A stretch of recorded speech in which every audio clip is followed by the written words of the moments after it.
Every year, 15 million girls get married before they're 18 years old.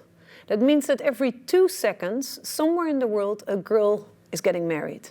These children often end with early pregnancies, and we know that a 13 or 14-year-old who is pregnant and who gets babies is much more likely to get complications or even die in childbirth than somebody who has her first baby after the age of 18. So child marriage is not only a big problem, but it is also having a really bad impact on everything we do to basically eradicate poverty. We've identified 4 interventions that will be necessary in order to end child marriage. One is empowerment of girls, giving their agency, making them aware that they have rights and that they can stand up for those rights. The second one is community dialogue.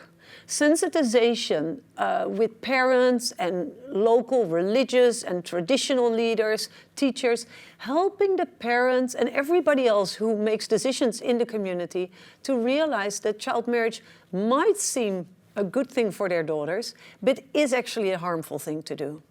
Thirdly, you need to provide services. You need to make sure that the girls know how you get pregnant and can avoid becoming pregnant. You need to make sure that they can go to school so that there are alternatives to marriage. And lastly, we need to make sure that there are laws and that there are policies by the government that say no marriage until the age of 18. And once you have laws and policies in place, we need to, of course, make sure that they get implemented.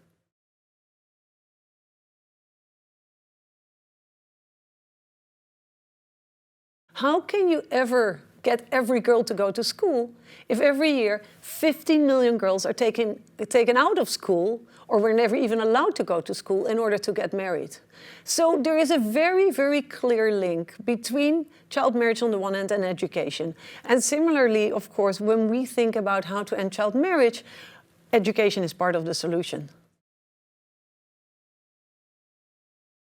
I've seen places where, because there were schools being built, girls could go to school and therefore did not end up in child marriage.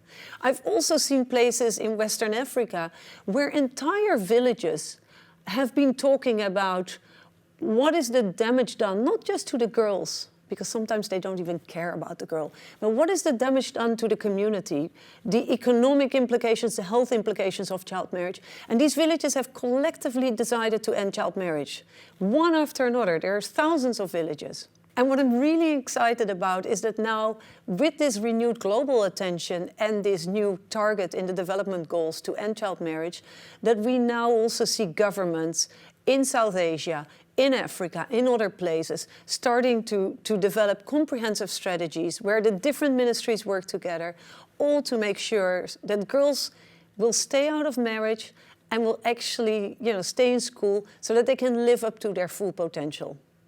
And we know that then not only girls will benefit from that, but society as a whole.